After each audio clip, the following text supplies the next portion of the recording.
네,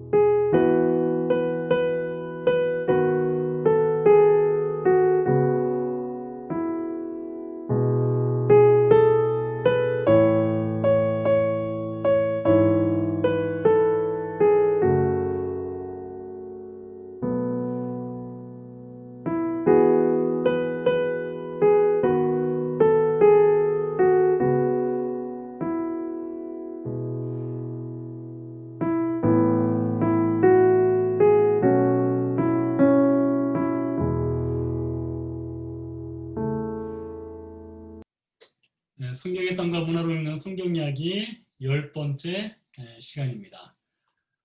오늘은요 갈릴리 북부 지역, 최북단 지역을 보도록 하겠고요. 그런 다음에 왜 예수님께서 음부의 권세에 대해서 말씀하시는가를 살펴보고 마지막으로 중보 기도 시간으로 들어가도록 하겠습니다. 오늘 우리가 살펴볼 지역은요 빌립보 가이사랴 혹은 가이사랴 빌립보 지역이라고 하는 곳이고요. 예수님이 주로 사역하신 가버나움에서는 북쪽으로 약 40마일 정도 떨어진 곳이 되겠습니다. 40마일이면 이틀 정도 걸려서 가실 만한 거리가 되겠는데요. 그쪽으로 올라가 보도록 하겠습니다. 갈릴리 북쪽이 되겠습니다. 먼저 또 동영상을 보도록 하겠습니다. 지금 보시면요 가이사랴 빌립보라고 써 있고요. 그 위쪽에 헬몬산이라고 써 있습니다. 헬몬산이라고 써 있는데요. 그 헬몬산은 이스라엘에서 가장 높은 산이 되겠습니다. 약 2,800m 정도 되고요. 피트로는 9,200피트가 약간 넘는 산이 되겠는데요. 헬몬산부터 보도록 하겠습니다. 헐몬산이라고 하죠. 헐몬산.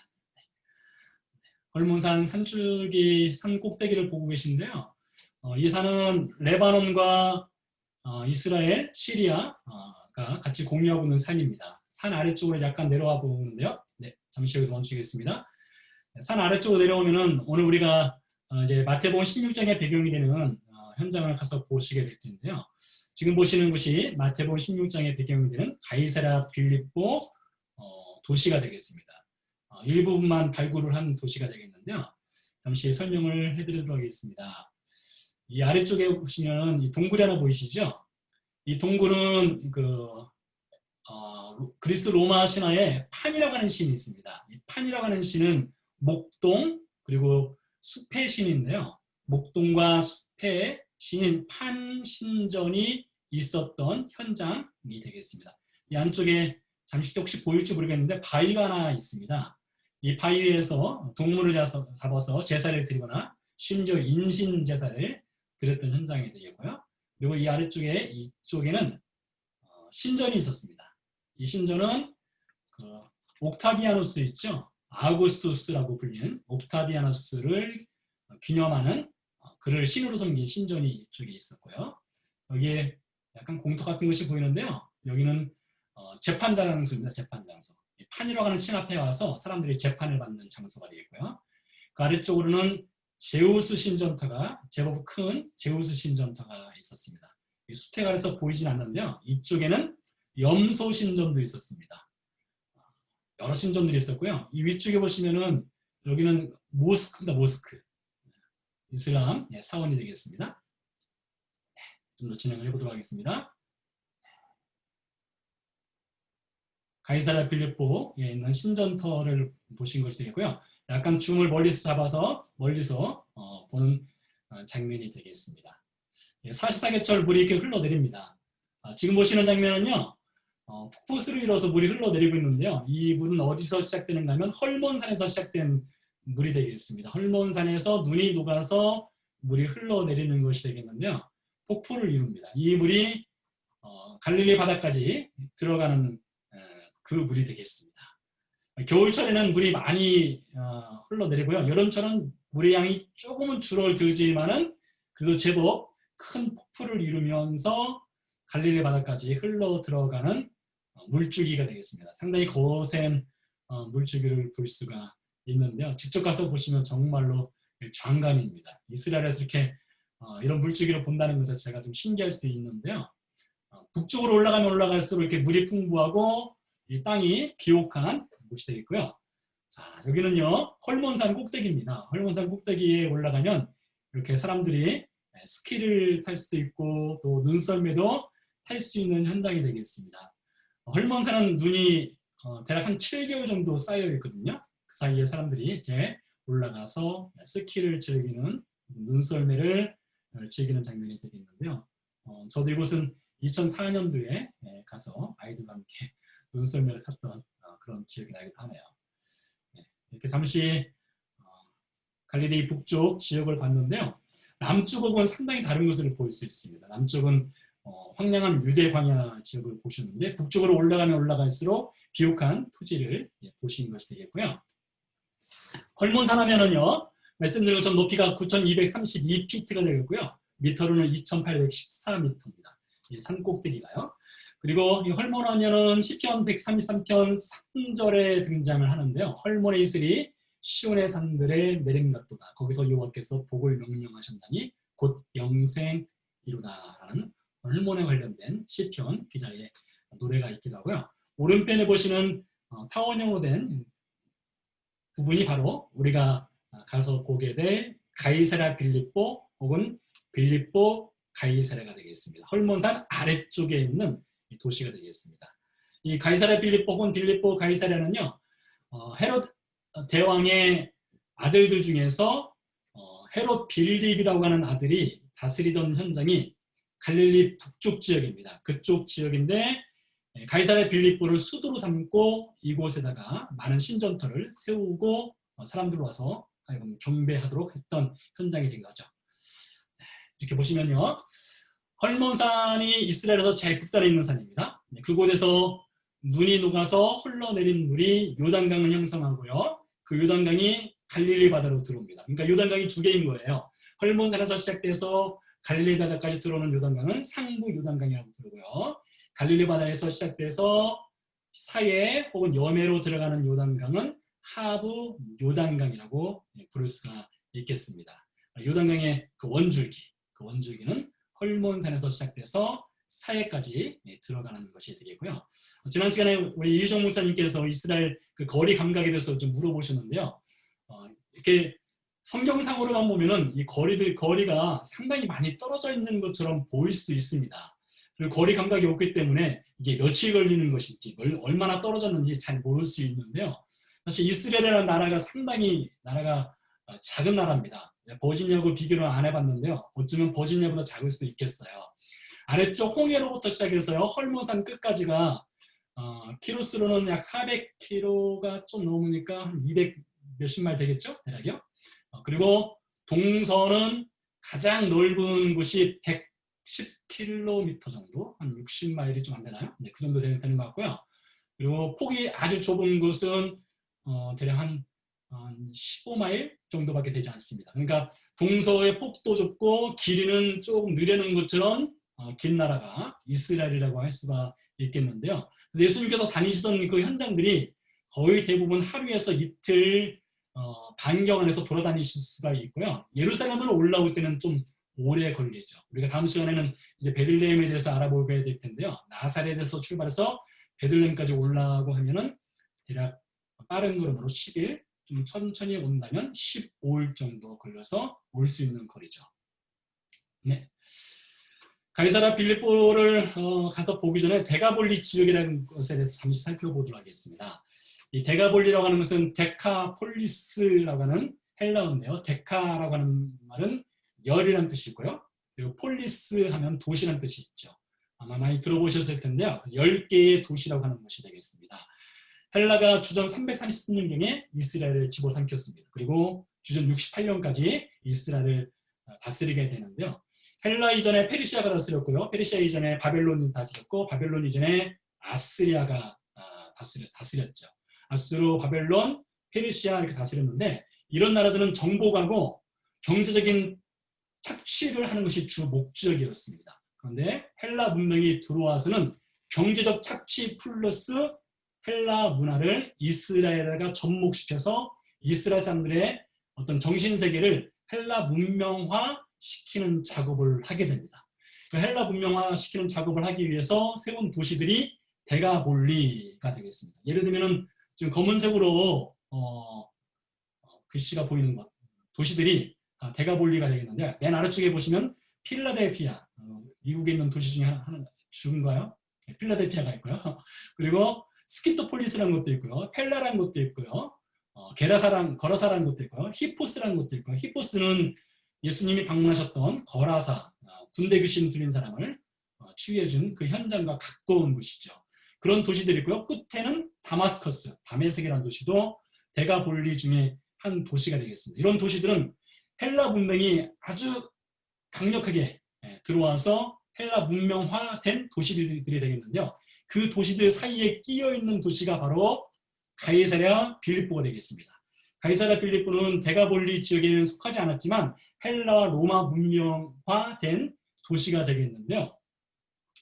이스라엘이 이렇게 헬라 문명의 영향을 크게 받았습니다. 크게 받아서요. 심지어 어떤 일이 있었는가 하면 예루살렘에 가면은 예수님 시대 당시입니다. 예수님 시대 당시에 예루살렘에 무엇이 있었는가 하면 검은 타원형으로 된 그 안쪽을 잘 보시면은 로마에서 볼 수 있는 겁니다. 저기 보시면 반영극장 혹은 원형극장이라고 할 수가 있는 것이죠. 이곳에서 글래데이터 검투사들이 싸우기도 하고요. 그리고 연극도 벌어지고요. 레슬링도 벌어지고요. 이런 로마와 헬라 문화가 들어와서 예루살렘 심장에까지 들어와서 있을 정도로 이 헬라 문명이 이스라엘을 크게 집어삼켰던, 잠식했던 일이 있었습니다. 사도행전을 보면은 바울과 유대인들 사이에 할례 논쟁이 크게 붙었으니까 할례를 받아야 되냐 말아야 되냐 해가지고 큰 논란이 되기도 하는데요. 예수님 시대 당시와 예수님 당시 이후 시대 당시에 유대인들 중에 좀 정치적으로 좀 높은 자리에 올라가려면 그리고 사회적으로 좀 지위가 있는 삶을 살려면 할례를 받으면은 사회적 지위가 올라갈 수가 없었습니다. 헬라 시대, 로마 시대 당시에는요. 그래서 참 재밌는 이야기일 수도 있는데요. 예수님 시대 전후에 유대인들 중에는 그 아이들에게 남자 아이들에게 할례를 행하되 할례를 대충 행했습니다. 대충 해서 할례를 했는지 안 했는지를 잘 못 알아보게 했습니다. 그래서 그 공무원이 되려면은 그 당시에 할례를 받았냐 안 받았냐가 굉장히 중요한 것이었거든요. 그래서 할례를 받았는지 안 받았는지가 좀 명확하지 않게 할례를 행하는 일들도 예수님 시대 그리고 그 후 시대에 있었고요. 물론 유대인들이 다 그런 건 아니지만 일부는 그랬고 또 그것에 대해서 굉장히 반론을 제기하고 비판을 하는 유대 문학 작품들이 있기도 한데요. 예루살렘에까지 이렇게 헬라 문명이 들어와 있었는데 그 중에서 특별히 가이사랴 빌립보는 헬라 로마 문명이 찌들었던 도시 중에 하나가 되겠습니다. 가이사랴 빌립보를 직접 가서 보시게 되겠는데요. 위에 작은 사진으로 보시는 것은 오늘날 가서 보실 수 있는 현장이 되겠고요. 아래쪽 사파는 예수님 시대 당시의 모습을 재현해 놓은 것이 되겠습니다. 왼편 아래쪽에 보시면 큰 신전이 보이는데요. 이 신전이 바로 아우구스투스, 옥타비아누스죠. 옥타비아누스 신전이 되겠습니다. 이 아우구스투스가요, 그 양아버지가 율리시스 카이사르가 되지 않습니까? 시저, 우리는 뭐 시저라고 하기도 하죠. 시저가 양아버지죠. 양아버지인 시저가 죽으면서 옥타비아누스를 자신의 후계자로 삼지 않습니까? 그리고 옥타비아누스가 이제 로마의 첫 번째 황제가 되죠. 황제가 된 후에 그 시저를 추모하는 추모식 때 시저를 신이라고 이제 명합니다. 우리 아버지는 신이었다라고 선포를 해요. 그러면서 자연스럽게 자기 자신이 신의 아들이 되어버립니다. 신의 아들이라는 것을 기념하기 위해서 헤롯 대왕 때 세운 신전 옥타비아누스 아우구스투스를 기념하는 신전이 바로 왼편 아래쪽에 보시는 이 가이사랴 빌립보에 세운 신전이 되겠습니다. 그래서 사람들이 이 신전에 와서 아우구스투스에게 경배를 드리면서 당신은 신의 아들이다. 썰어볼까 아시라고 하면서 경배를 드린 현장이 어디에 있었느냐? 바로 가이사랴 빌립보에 있었던 것이 되겠습니다. 그리고 그 신전 뒤편에는 동굴이 보이는데 저희가 바로 판신전이 되겠고요. 그 오른편으로는 판이 재판을 하는 장소, 또 오른편으로 보시면 제우스 신전터, 또 오른편을 보시면, 잘 보시면 아래쪽에 보시면요. 제가 손가락으로 가리킬 수가 없어 못 가리키겠는데, 아래쪽에 보시면 동물이 2마리, 3마리가 서 있는 것이 보일 겁니다. 그게 바로 염소입니다. 염소 신전이 되겠습니다. 염소를 숨기는 신전이 있었습니다. 바로 이곳에서 우리가 잘 아는 마태복음 16장의 사건이 일어나게 되죠. 예수님께서 빌립보 가이사랴 지방에 이르러 제자들에게 물어 이르시되 사람들이 인자를 누구라 하느냐. 이르되 더러는 침례 요한, 더러는 엘리야, 어떤 이는 에레미야나 선지자 중에 하나라 하나이다. 이렇게 말하는 것은 이제 제자들한테 물었을 때 이스라엘 백성들이 예수님에 대해서 예수님 요한이다, 엘리야다, 에레미야다 이렇게 얘기를 했다는 것이죠. 그런 다음에 예수님이 또 묻지 않습니까? 이르시되 너희는 나를 누구라 하느냐? 이때 시몬 베드로가 대답합니다. 주는 그리스도시요 살아계신 하나님의 아들이십니다. 잘 보세요. 그러니까 이 가이사랴 빌립보라고 하는 지역은 사람들이 이곳을 방문한다면 방문해서 아구스투스에게 가서 아구스투스에게 경배를 드리면서 당신은 신의 아들입니다라고 경배하는 장소가 가이사랴 빌립보거든요. 그곳에서 예수님께서 참된 신의 아들이 누구인가를 시몬 베드로로부터 신앙 고백을 들으시죠. 주는 그리스도시요 살아계신 하나님의 아들이십니다. 그래서 우리가 아는 것처럼 1세기 당시에 예수님을 믿는 사람들은 예수님을 믿는다는 신앙 고백을 할 때에 반드시 해야 될 고백 중에 하나가 예수님은 하나님의 아들이신다라는 고백을 했어야 했거든요. 근데 당시 로마 제국 시대 당시에 로마 제국은 중동과 유럽과 아프리카 지역을 아울러서 지배하고 있는 제국이었잖아요. 로마 제국이 편 정책 중에 하나는 각 민족 혹은 각 국가로 하여금 자신들의 신을 섬기는 것을 다 허락을 해주었습니다. 그래서 우리가 사복음서나 사도행전을 보면 이스라엘 백성들이 회당이나 성전에서 유일하신 하나님을 섬기는 것을 가지고 로마 제국이 그것을 못 섬기게 막거나 방해하지 않았던 것을 볼 수가 있죠. 그러니까 하나님을 섬기는 것 그냥 그대로 허락을 해주었어요. 그러나 한 가지 조건이 있었는데 무엇인가 하면 시저 혹은 아구스투스, 옥타비아누스에게 혹은 그 다음에 황제들에게 신의 아들입니다. 하나님의 아들이라는 고백을 반드시 하도록 했습니다. 그러니까 로마 제국 하에 있는 모든 시민이든 비시민이든 노예든 모든 사람들은 그 당시에 황제에게 당신은 하나님의 아들입니다. 당신은 우리의 삶의 주인입니다. 라는 고백을 반드시 하도록 했다는 것이죠. 그렇게 하면은 무슨 신을 섬기든지 그것을 다 허락을 해 주었다는 것입니다. 그런 가운데 시몬 베드로가 주는 그리스도시요 살아계신 하나님의 아들이십니다. 라는 고백을 했다는 것이죠.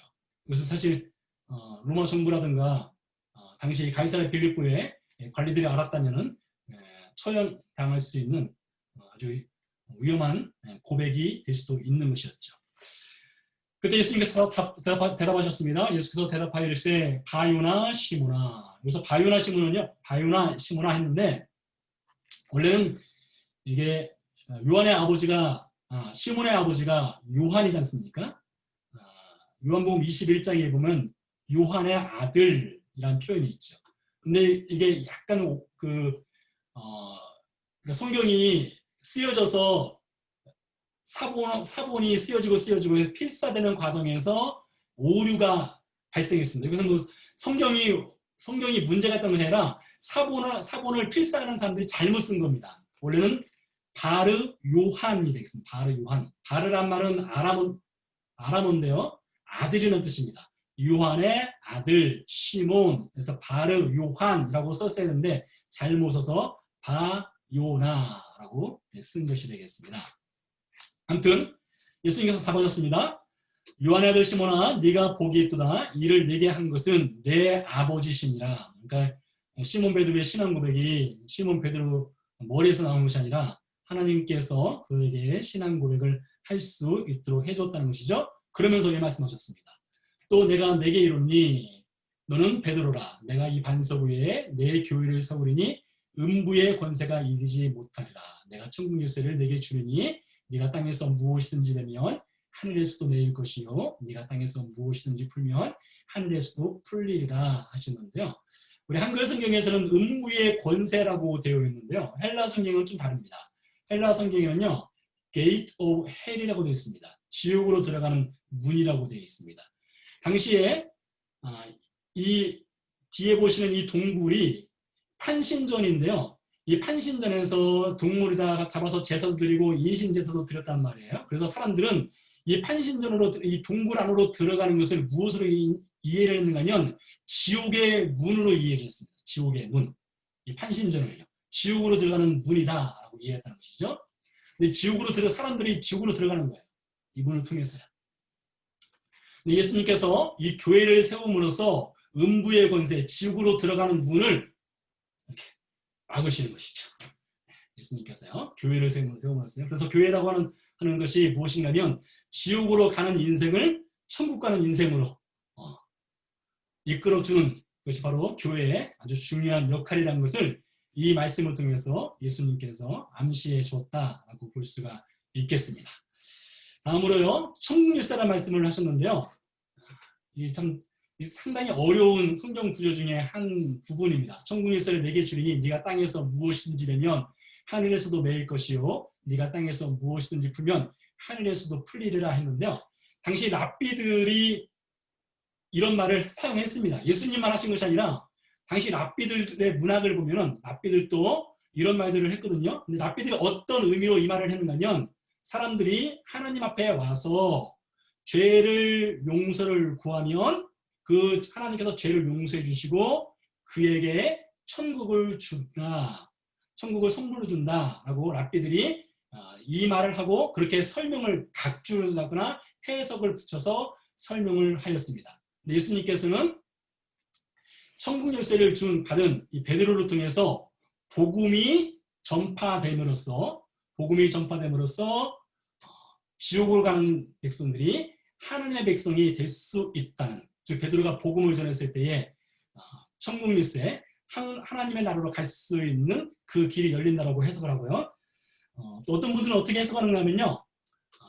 베드로에게 천국 열쇠를 주었다는 것을 가지고 베드로에게 예수님께서 대제사장의 사명을 주었다라고 해석을 하는 학자들도 있습니다. 제사장의 사명 중에 하나가 하나님과 백성을 연결시켜주는 역할을 하는 것이 제사장의 사명이기도 하죠. 공교롭게도 베드로가 베드로전서 2장 9절에서 그런 말을 합니다. 너희는 택한 족속이요 왕같은 제사장 나라이다 라고 이렇게 말하기도 하는데 꼭 예수님께서 베드로에게 너는 제사장 같은 사명을 갖고 하나님과 백성을 연결시켜주는 그런 사역자로 살아라 라는 뜻으로 학자들이 해석을 하기도 합니다. 그런 다음에 예수님께서 이런 말씀하셨습니다. 우리가 잘 아는 말씀이죠. 누구든지 나를 따라오려거든 자기를 부인하고 자기 십자가를 지고 나를 따를 것이니라 라는 말씀을 하셨습니다. 바로 이 말씀 전에 베드로가 예수님이 십자가 지고 죽으신다고 했더니 그것을 못 지게 하고 방해하는 장면이 나오지 않습니까? 그런 다음에 예수님께서 자기를 부인하고 자기 십자가를 지고 나를 따르라 라는 말씀을 하셨는데요. 예루살렘에 가면은 예수님이 십자가의 길을 걸으신 현장이 있는데요. 그 현장 중에 현장 곳곳에 교회들이 세워져 있습니다. 교회가 제가 기억하기로 7군데의 교회가 세워진 것으로 기억을 하는데요. 그 중에서 3번째 교회에 가면 교회 아주 아담한 교회인데 그 안으로 들어가면 정면에 이런 벽화가 있습니다. 예수님이 십자가를 지고 쓰러져 있고요. 뒤로는 천사들이 예수님을 바라보면서 슬퍼하는 장면이 새겨져 있는 교회가 있는데요.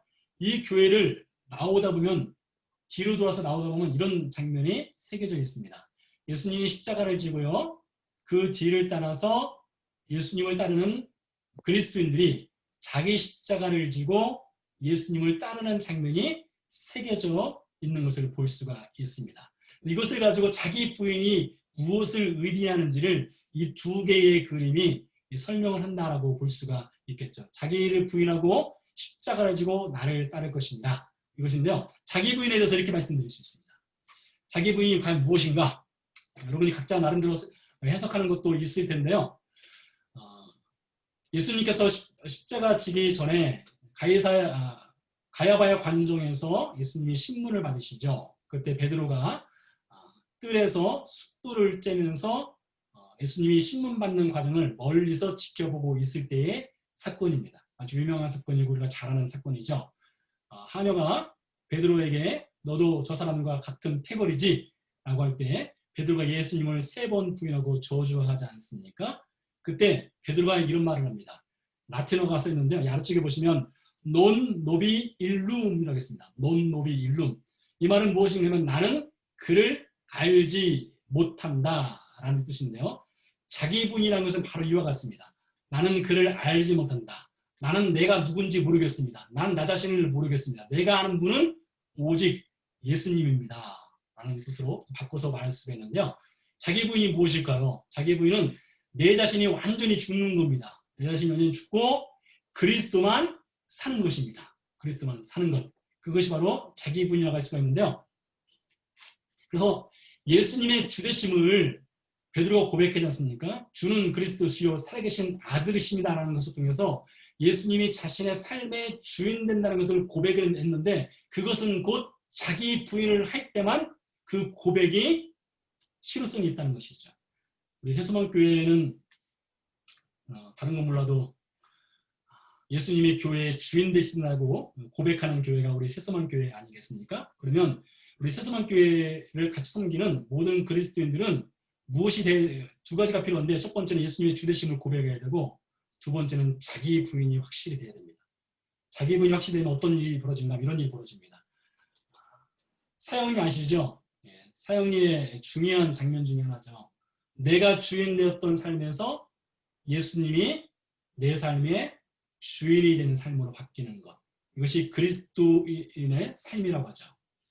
예수님을 영접을 하게 되면 내가 셀프 중심이었던 것에서 예수님 중심으로 바뀌게 되죠. 이것이 또한 자기 부인의 모습이라는 것입니다. 이렇게 됐을 때에 예수님의 주되심의 고백이 진정한 고백이 될 수 있고 자기 부인이 진정한 자기 부인이 될 수 있다는 것이죠.